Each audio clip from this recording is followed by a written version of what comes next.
Let's touch on. We're gonna wrap up pretty soon, but let's Well, touch. before, Go I ahead. mean, unless y'all don't want to, that's No, it's fine. cool. I do think it's important for us to kind of do a compare and contrast of a fascist regime versus a like traditional authoritarian regime. Yeah, I was about to do that. So let's do that. Let's do that in general, and then let's do it specifically using the example of Imperial Japan. How about that? Good. Okay. Yes. Good.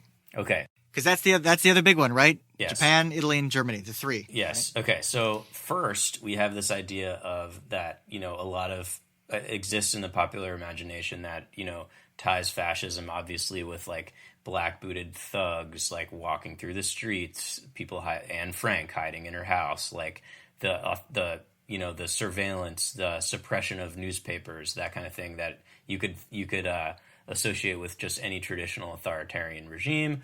What makes even some elements of Stalinism as well, although we don't really have to get too far into that. But Paxton says there's a difference between fascism and traditional authoritarianism, right? So I actually made a little Venn diagram. Cool. I can describe it for you. Do it.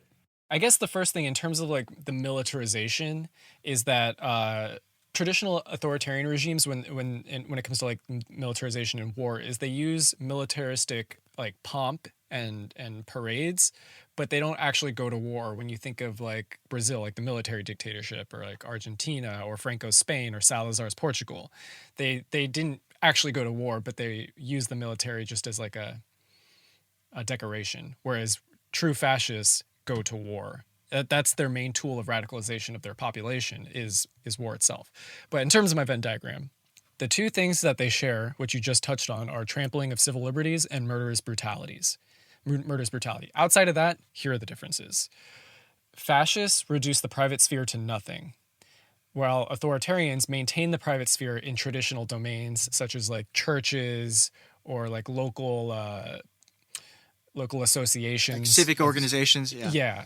yeah. Social or not socialist, fascists use social control via party, where authoritarians use social control via those traditional domains that I just alluded to. Fascists want an engaged and an excited population, where authoritarians want a passive population. Fascists want a strong and unlimited state. Authoritarians want a strong but limited state, as it relates to the economy as well. So fascists intervene in the economy, whereas authoritarians don't.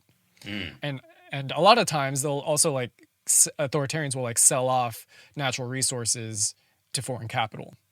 And that's why like for both neoliberals and fascists, it's easier for them to have alliances with traditional authoritarian regimes rather than other fascist regimes, because fascism itself is not an internationalist movement.